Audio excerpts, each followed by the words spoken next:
एकाच घरात बाप लेक राहत होते. जिथे सुरक्षिततेची जाणीव असायला हवी होती, तिथेच भीतीचं सावट पसरलं होतं. जिला आजोबांचा आधार मिळायला हवा होता, तेही पित्याच्या बाजूने उभे राहिल्याचा आरोप आहे. आईने मुलीसाठी खंबीर उभं राहण्याचा प्रयत्न केला, पण तिलाच मिळाली धमकी. एकाच घरात वकील पित्याने 8 वर्षीय दिव्यांग मुलीचा स्वतःच केला विनयभंग. आता हे सगळं सत्य जगासमोर आलं आहे. नागपूरच्या या घटनेने प्रत्येकांना हादरवून सोडलेलं आहे. नागपूरच्या मानकापूर पोलीस स्टेशन हद्दीत ही गंभीर घटना उघडकीस आली. मानकापूरचे पोलीस निरीक्षक हरेश काळसेकर यांनी दिलेल्या माहितीनुसार पीडित मुलीच्या आईने दाखल केलेल्या तक्रारीनंतर गुन्हा नोंदविण्यात आला असून सध्या तपास सुरू आहे. तक्रारीनुसार 41 वर्षीय आरोपी पिता हा व्यवसायाने वकील असून गेल्या वर्षी जानेवारी ते डिसेंबर या कालावधीत त्याने आपल्या 8 वर्षीय दिव्यांग मुलीशी वारंवार अयोग्य वर्तन केल्याचा आरोप आहे. पोलीस सूत्रांच्या माहितीनुसार आरोपी मुलीला अश्लील व्हिडिओ दाखवत तिच्याशी गैरवर्तन करत होता.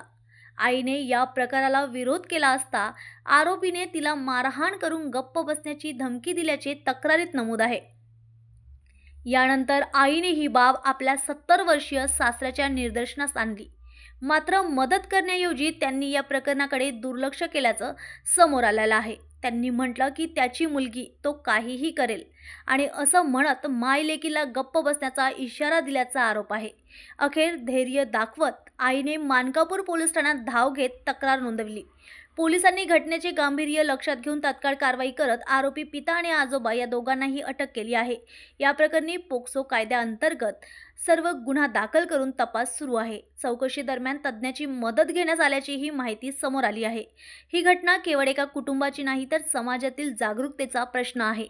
नागपूरमध्ये वकील बापाने स्वतःच्याच 8 वर्षीय दिव्यांग मुलीशी केलेले हे कृत्य अनेकांसाठी प्रश्न उपस्थित करते आहे. पुन्हा एकदा घरातलीच मुलगी घरातच सुरक्षित नाही हे या घटनेतून सिद्ध होतं. मी API निशा खोब्रागडे, नेमणूक पोलीस स्टेशन मानकापूर. 2 दिवसाआधी आमच्याकडे एक महिला आली होती फिर्यादी. तिने तिच्या तक्रारीमध्ये सांगितलं की तिला तिची जी दिव्यांग मुलगी आहे तिच्यासोबत तिचे फिर्यादीचे पती आणि त्या दिव्यांग मुलीचे वडील हे तिच्यासोबत अश्लील कृत्य करतात, घाणेरडा प्रकार करतात, तिला बॅड टच करतात. तर अशी तक्रार प्राप्त झाली. त्याच्यावरनं सदरची माहिती वरिष्ठांना देण्यात आली आणि वरिष्ठांच्या मार्गदर्शनाखाली आरोपी वडील आहे त्याच्यावर गुन्हा नोंद करण्यात आला आहे. गुन्हा नोंद होताच तात्काळ आरोपीला अटक केली आणि त्याच्याकडे तपास करून आरोपीस माननीय न्यायालयामध्ये हजर केलं असता माननीय न्यायालयाने त्याला न्यायालयीन कोठडी रिमांडमध्ये ठेवले आहे. तपास सुरू आहे. वरिष्ठांच्या मार्गदर्शनाखाली आम्ही स्वतः त्याचा पुढील तपास करीत आहोत. अच्छा, फिर्यादी ही पीडित मुलीची आई आहे आणि आरोपी हा पीडित मुलीचा वडील आहे.